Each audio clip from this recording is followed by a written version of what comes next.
오늘 우리에게 주시는 하나님의 말씀 사사기 16장 28절부터 31절 말씀. 우리 예수를 믿는 사람들뿐만 아니라 교회 다니지 않는 불신자들 가운데에도 삼손이라는 이름을 들어보지 못한 사람은 없고 삼손을 알지 못하는 사람은 아마 아무도 없을 겁니다. 삼손은 지금까지도 힘센 장사의 대명사로 사용되고 있습니다. 하나님께서 엄청난 힘을 삼손에게 부여하셨기 때문이지요. 그런데 삼손을 생각해 보면 참 안타까운 점이 여러 가지 있어요. 삼손은 이렇게 엄청난 힘을 가지고 살았던 사람인데 그의 최후는 너무 비참했습니다. 양쪽 눈이 다 뽑힌 채로 짐승처럼 연자맷돌을 돌리다가 그러다가 이제 마지막 순간 블레셋 사람들이 섬기는 신 다곤의 축제에서 힘을 다해 그 신전의 기둥을 넘어뜨림으로 그 축제를 즐기던 블레셋 사람들과 함께 죽고 맙니다.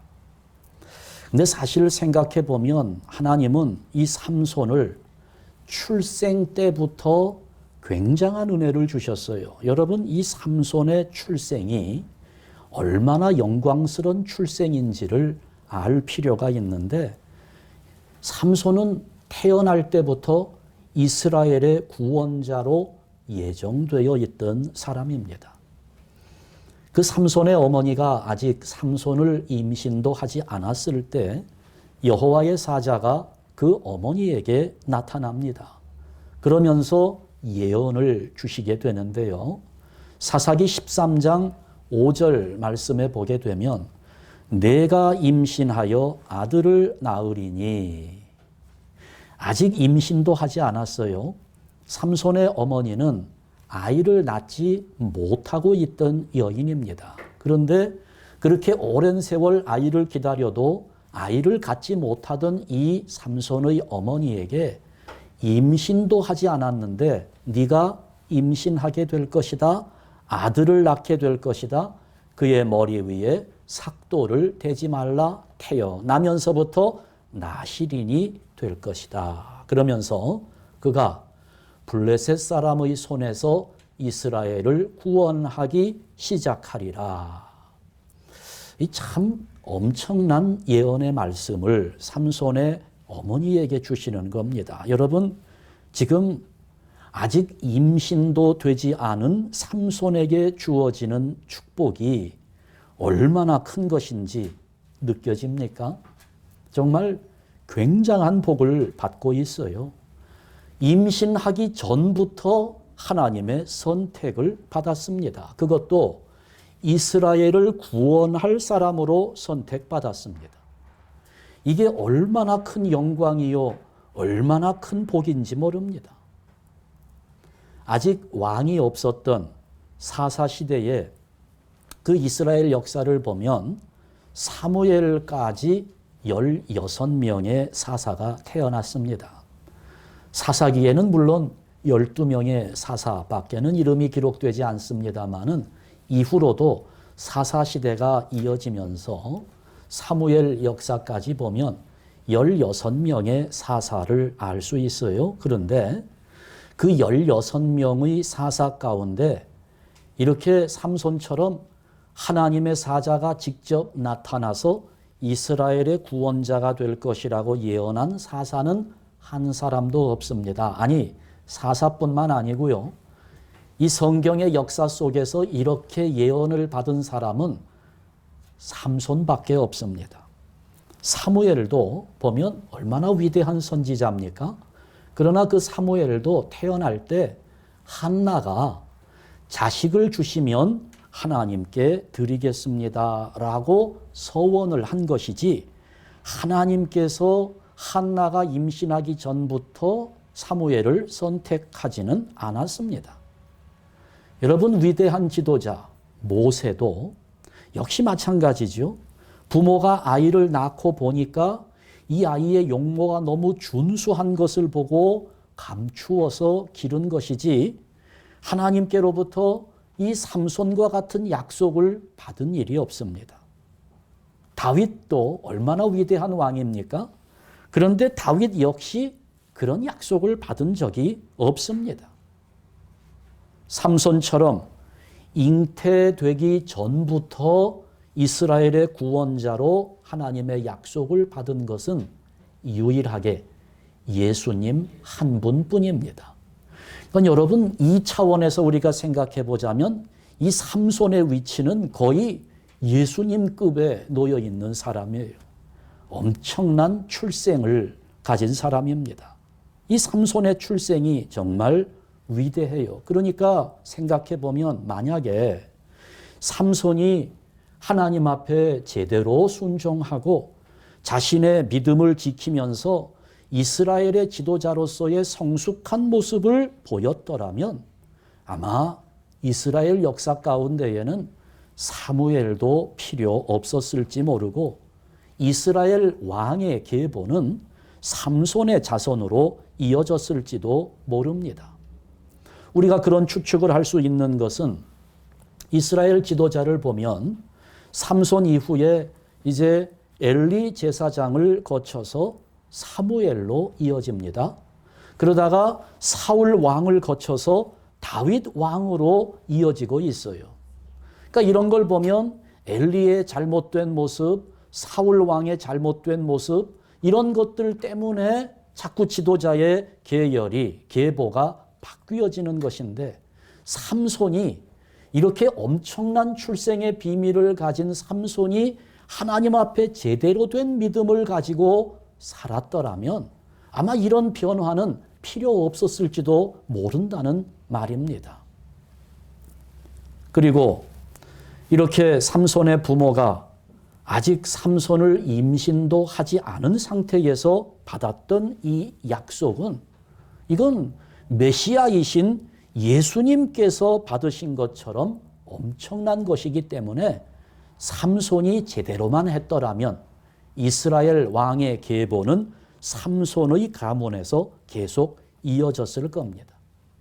그런데 우리의 마음을 안타깝게 하는 것은 삼손이 하나님 앞에 실패한 사람으로 보인다는 겁니다. 가장 위대하게 태어나서 가장 비참하게 최후를 마치고 맙니다. 여러분, 그러나 비록 그렇기는 할지라도 우리는 이 삼손의 인생 속에서 정말 귀중한 깨달음을 얻을 수 있습니다. 오늘 그 몇 가지를 정리하려고 하는데요. 첫 번째로 하나님은 삼손에게 있어서 가장 연약한 부분에 가장 강력한 힘을 실어주셨다는 겁니다. 아마 여러분도 다 아시는 부분일 텐데요. 삼손이 엄청난 힘의 소유자예요. 그 삼손의 힘은 어디에서 나옵니까? 삼손이 왜 그렇게 힘이 셌어요? 어디서 힘이 나오나요? 네, 머리털. 맞습니다. 삼손의 힘은 머리털에서 나왔어요. 근데 참 재밌죠. 하나님께서 삼손에게 강력한 힘을 심어주시는데 신체 중에서 하필이면 가장 힘이 없는 머리털에다가 강력한 힘을 실어주셨습니다. 근데 여러분, 우리가 생각해 보면 힘은 어디에서 나옵니까? 우리가 힘은 어디에서 나온다고 생각을 해요? 한 번도 생각해 본 적이 없으신가요? 육체? 아까 육체의 힘이 어디서 나오냐 그 말이죠. 네. 근육에서 나오죠. 뼈에서 나옵니다. 뼈가 든든해야 되고 근육이 강력해야 돼요. 그렇다면 하나님께서 삼손에게 힘을 실어주실 때 그런 뼈나 근육이나 아니면 허리 뭐 이런 데다가 힘을 심어주실 것이지, 아니 왜 하필이면 머리털, 머리카락에다가. 여러분, 머리카락이 얼마나 힘이 있나요? 머리카락이 힘이 있습니까? 저는 어렸을 때부터 이 머리카락이 너무 가늘어가지고 정말 맥이 없어요. 그래서 저는 바람 부는 날이 싫어요. 왜냐하면 집에서 머리를 다 세팅을 해서 나오면 이 세팅된 머리가 좀 온전하게 보존이 되면 좋겠는데 바람 한 번만 불면 그냥 다 흐트러져 버리는 것이 참 싫었어요. 제가 결혼한 지 얼마 안 돼서 제 아내하고 머리카락 싸움을 하자고 그랬어요. 머리카락을 뽑아서 이렇게 끊기를 하는 겁니다. 근데 제 아내 머리카락 굵기가 제 머리카락 굵기보다 한 3배는 굵어요. 해보니까 영락없이 제가 패배했어요. 3번 했는데 3전 3패 다 졌습니다. 머리카락이 이 힘이 없어요. 여러분 머리카락은 얼마나 힘이 있어요? 근데 하나님은 어디에다가 힘을 실어줘요? 삼손에게 가장 연약한 부분 속에 가장 강력한 힘을 주신 거예요. 왜 그랬을까요? 좀 강력할 수 있는 곳에 힘을 주시지 왜 가장 연약한 곳에 힘을 주셨을까? 이유는 삼손은 연약한 그릇일 뿐이고 그를 통하여 강력한 힘을 행사하시는 분은 하나님이시라는 사실을 깨닫게 하려고 하신 겁니다. 그렇기 때문에 삼손은 살면서 그걸 잊지 말았어야 돼요. 내 힘은 하나님께서 주시는 거다. 내 존재는 이 머리털과 같이 가장 연약한 존재임을 알아야 했던 겁니다. 내가 그렇게 힘을 쓸 수 있었던 것은 하나님의 능력 때문이라는 사실을 알아야 했습니다. 그렇다면 여러분 한번 다시 생각해 봅니다. 삼손의 힘은 과연 머리털에서 나오는 것일까요? 삼손의 힘이 어디에서 나오는 겁니까? 머리털이 아니에요. 우리는 머리털에서 삼손의 힘이 나온다고 지금까지 생각하고 있지만 여러분 삼손이 가지고 있는 힘의 근원은 하나님께 있는 것입니다. 연약한 그릇 속에 담겨진 하나님의 강력한 힘을 보아야지 머리털에서 나오는 삼손의 힘을 보는 것은 너무 피상적인 겁니다. 그러니 삼손이 머리털이 잘렸을 때 힘을 잃어버리지 않았습니까? 사실이에요. 머리털이 잘렸을 때 힘을 잃어버렸습니다. 그러나 성경은 삼손의 힘이 머리털에서 나오는 것 아니라고 말씀합니다. 머리털에서 힘이 나온다고 기록한 곳은 한 군데도 없어요. 그냥 머리를 자르지 말라고 했지 머리털에서 힘이 나올 거라고 말씀한 곳은 한 군데도 없습니다. 그런데도 우리의 왜곡된 시각이 자꾸 그렇게 생각을 하게 만들어요. 무슨 영화 삼손과 데릴라 같은 영화를 보면서 우리의 믿음, 이 지식이 자꾸 왜곡되는 겁니다. 성경이 뭐라고 말하는지 한번 확인해 드리죠. 사사기 14장 6절 말씀에 보면 삼손의 힘은 여기에서 나온다는 거예요. 우리 한번 같이 읽습니다. 여호와의 영이 삼손에게 강하게 임하니 그가 손에 아무것도 없이 그 사자를 염소 새끼를 찢는 것 같이 찢었으나 그는 자기가 행한 일을 부모에게 알리지 아니하였더라. 아멘. 삼손의 머리카락이 더 길게 자랐기 때문에 이렇게 힘을 썼다고 말하나요? 삼손이 어떻게 이렇게 강력한 힘을 행사할 수 있었다는 겁니까? 여호와의 영이 하나님께서 주시는 그 영이 삼손에게 강하게 임했기 때문이라는 겁니다. 여러분 그러기 때문에 이 삼손의 머리털은 능력의 근원이 아니에요. 삼손의 머리털은 하나님의 능력이 삼손과 함께 하신다는 표적이고 하나님의 능력을 힘입는 믿음의 상징일 뿐이었던 것입니다. 그러면 삼손이 머리털이 밀렸을 때 그게 힘이 빠진 것은 왜 그런 겁니까? 삼손의 머리털이 밀릴 때 그의 믿음이 함께 잘린 것입니다. 그래서 힘을 잃어버린 거예요. 자, 마지막 순간을 한번 볼까요? 다곤 신전의 기둥을 무너뜨릴 때 삼손은 다시 한번 힘을 얻습니다. 머리카락이 물론 자라났어요. 머리털이 자랐으니까 신전을 무너뜨릴 수 있는 거 아니냐? 아니에요.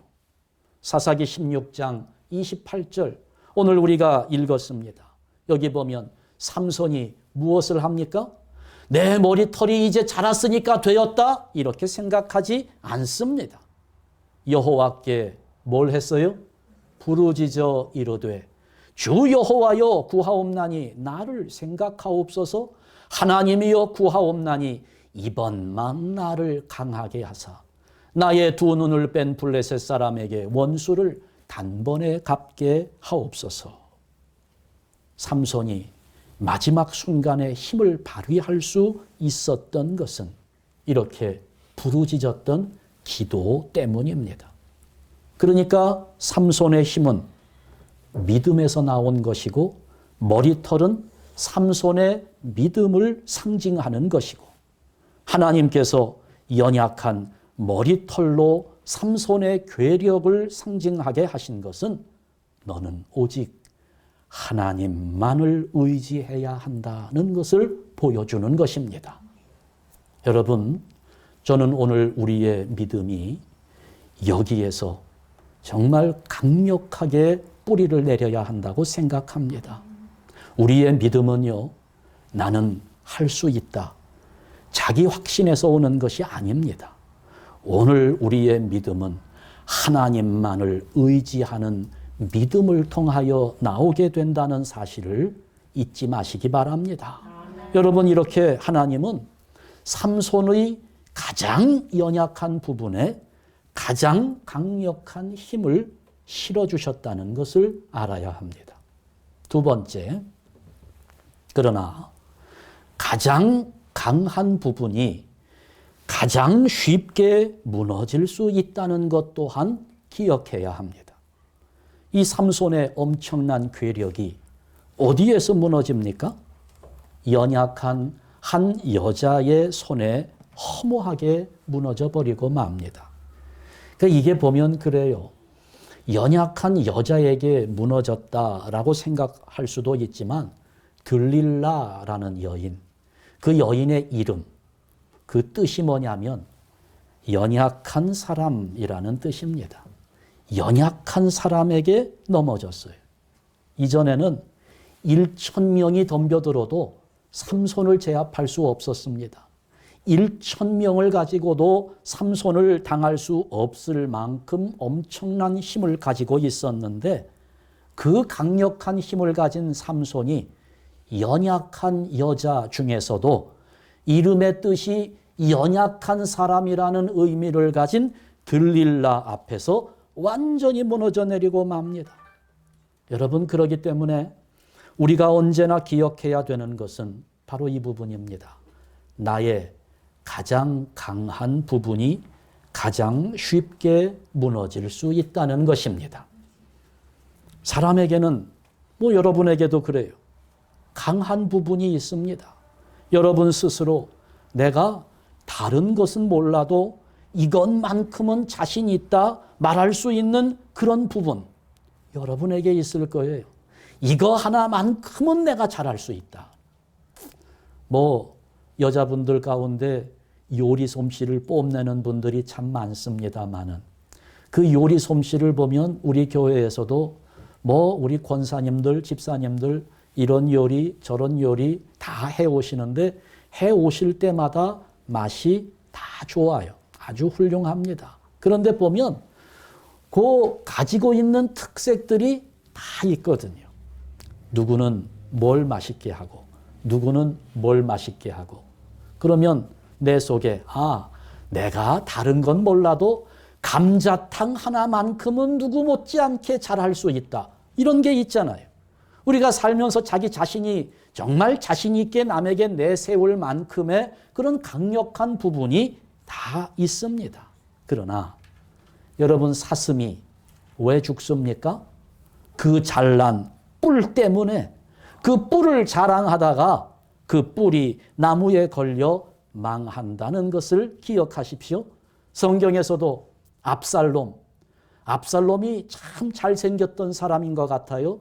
그 중에서도 압살롬의 머리카락은 다른 사람들이, 온 나라의 백성들이 부러워할 만큼 머리숱도 많고 자라기도 빨리 자라고, 그래서 압살롬은 그 머리카락이 자기의 자랑거리였습니다만 결국은 그 머리털 때문에 목숨을 잃게 되었다는 사실을 기억하세요.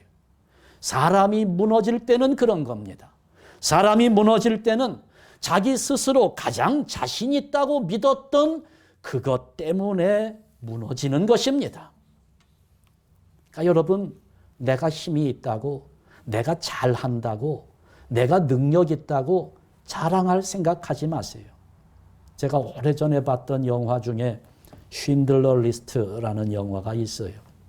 참 감명 깊게 봤던 영화입니다. 근데 그 영화에서 그 유태인들을 살리기 위해서 돈 주고 다 한 명씩 사는 건데, 그 주인공 쉰들러가 독일 장교에게 이렇게 말하는 대목이 있습니다. 진정한 힘이란 무엇인가? 무엇이 진정한 힘입니까? 죽일 수 있지만 죽이지 않고, 때릴 수 있지만 은혜를 베푸는 것, 그것이 진정한 힘입니다. 죽일 수 있다고 바로 죽이고, 때릴 수 있다고 바로 때리는 것은 진정한 의미에서 힘이 아닙니다. 이렇게 이야기합니다. 맞는 말이에요. 여러분, 내가 가진 힘을 조심해야 합니다. 나에게 있는 강한 부분을 항상 조심해야 돼요. 내가 강하다고 교만하지 말고, 이것은 하나님께서 내게 담아 주신 것임을 분명히 하면서 나의 장점을 가지고, 나의 강한 것을 가지고 나를 위해 쓸 것이 아니라 하나님과 이웃을 위해 사용할 수 있어야 그것이 진정한 힘으로 발휘되는 것입니다. 아니, 힘이 없어도 그래요. 연약해도 그렇습니다. 아무리 연약한 힘일지라도 그 연약한 힘을 나보다 더 연약한 이들에게 나누어 줄 때 하나님은 그 약한 힘을 놀라운 능력으로 사용하신다는 사실을 믿으시기 바랍니다. 연약한 힘이지만 그걸 가지고 기도하면서 나누게 되면 하나님의 능력은 인간의 능력으로는 도저히 이겨낼 수 없는 한계 상황까지도 이겨내도록 다 녹여버리신다는 겁니다. 그것이 비록 홍해일지라도 갈라지게 합니다. 갈라지지 않으면 바다 위로 걸어가게 하면서까지도 우리의 힘을 사용하실 수 있는 분이라는 거예요. 홍해바다도 갈라지고 여리고성도 무너지고 골리앗도 쓰러지게 되는 겁니다. 하나님을 위해서 사용하고자 할 때, 이웃을 위하여 사용하고자 할 때 어떤 것이든 다 물리치는 놀라운 능력이 되는 겁니다. 그러나 내게 힘이 있다고 내가 그 힘을 의지하게 되면 그것은 더 이상 힘이 아닙니다. 하나님을 의지하면 나의 연약함조차도 도리어 하나님의 능력으로 발휘된다는 사실을 믿으시기 바랍니다. 그래서 세 번째로 우리가 내릴 수 있는 결론은 그거예요. 나의 가장 연약한 부분에 가장 강력한 힘을 담는 비결은 기도밖에 없다는 것입니다. 삼손이 실패한 원인 어디에 있었을까요? 여자에게 빠졌기 때문일까요? 그 여자에게 비밀을 말하고 그 여자로부터 머리가 잘렸기 때문일까요? 물론 직접적인 원인을 보자면 그럴 수 있습니다. 여러분, 그러나 그렇게 위대한 탄생이 그렇게 비참한 최후로 변해버린 가장 큰 이유는 기도가 없었기 때문입니다. 삼손의 부모는 기도하는 사람이었습니다. 그러니 여호와의 사자로부터 예언의 말씀도 받을 수 있었어요. 그러나 삼손은 기도하지 않았습니다. 삼손이 처음 활동을 시작한 초기에 성령의 감동을 받아요. 하나님과 교통하는 겁니다. 그러나 그 이후로 하나님과 교통했다는 기록은 나오지 않습니다. 기도했다는 기록도 없습니다.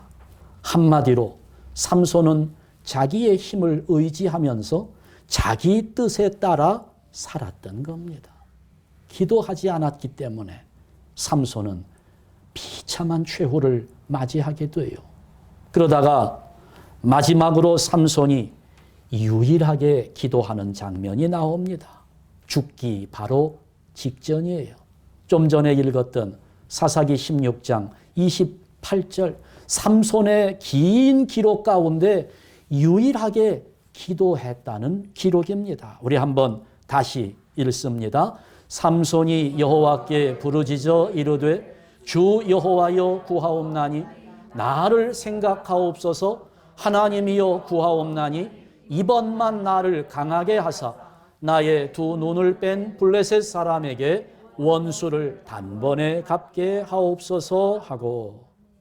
참 아쉬운 것은 이런 기도가 삼손으로부터 조금만 더 일찍 나왔더라면, 조금만 더 일찍 삼손이 이런 기도를 하나님께 드렸더라면 하는 아쉬움이 있지만, 안타깝게도 삼손에게는 이 기도가 없었습니다. 여러분, 기도는 머리털처럼 연약한 우리 안에 강력한 하나님의 능력을 담는 유일한 비결임을 믿으시기 바랍니다.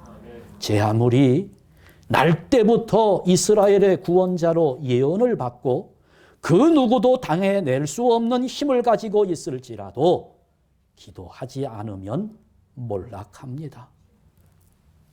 힘은 하나님을 의지할 때에만, 하나님 앞에 기도할 때에만 진정한 힘으로 나타나게 된다는 사실입니다.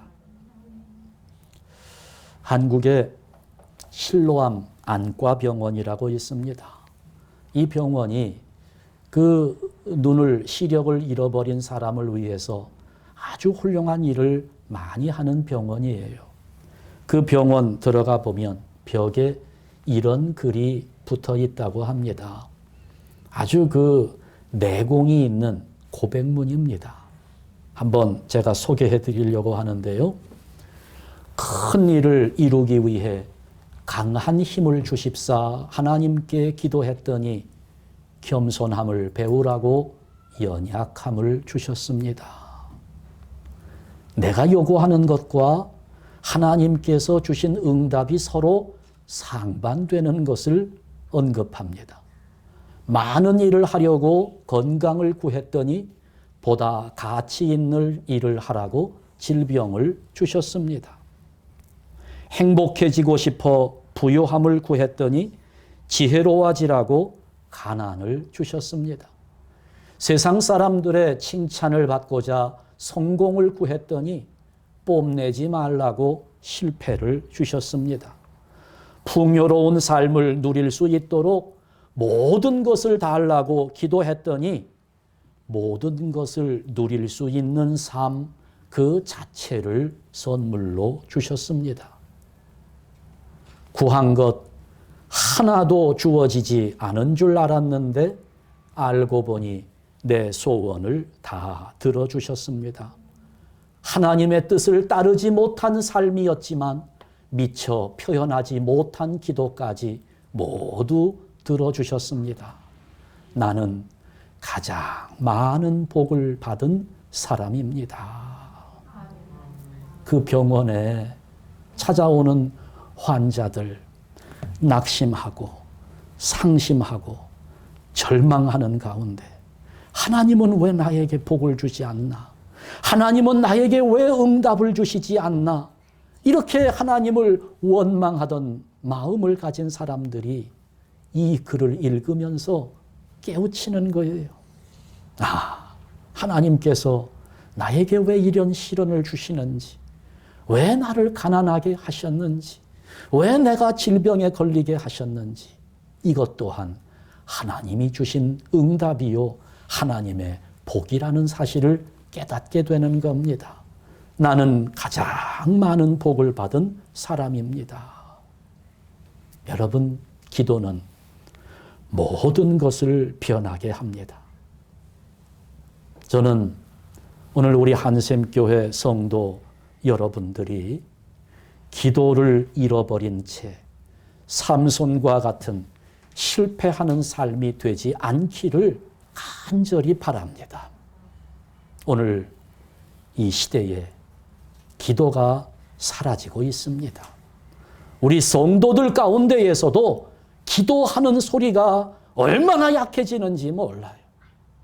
여러분, 우리보다 지식이 떨어졌고 우리보다 삶의 아름다운 것들을 덜 누렸던 우리 어머니, 할머니 세대를 한번 생각해 보세요.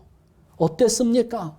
그들은 어떻게 하나님을 섬겼고 우리의 조상들은 어떻게 기도했습니까? 산에 올라가서 소나무 뿌리를 뽑겠다고 덤벼들었던 사람들이에요.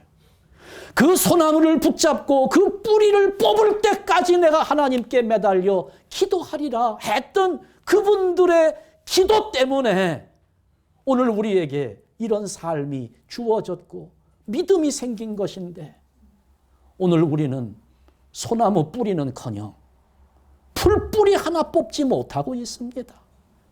교회 안에 기도 소리가 나지 않아요. 여러분, 우리가 왜 모입니까? 하나님 앞에 예배하기 위함입니다. 왜 모입니까? 기도하기 위함이에요. 집에서도 기도할 수 있지요. 그러나 되지 않아요. 여러분, 혼자 기도할 때 됩니까? 물 끓는 소리에, 밥 다 됐다는 밥솥 소리에 기도가 끊어져요. 이어지지 않습니다. 이렇게라도 우리가 함께 모여서 하나님 앞에 울부짖으며 기도할 때 하나님은 그 우리의 부르짖음을 들으시고 우리의 연약함을 하나님의 능력을 담는 그릇으로 만들어 주실 줄 저는 확신합니다. 오늘 이 시대 기도 소리가 약해지고 기도가 사라져버리고 있는 이 시대에 오늘 우리 한샘교회 안에서 기도의 소리가 높아지고 기도의 능력이 부활할 수 있기를 주님의 이름으로 축원합니다. 오늘 이런 축복이 우리 모두에게 늘 함께 할 수 있기를 주님의 이름으로 축원합니다. 기도하겠습니다.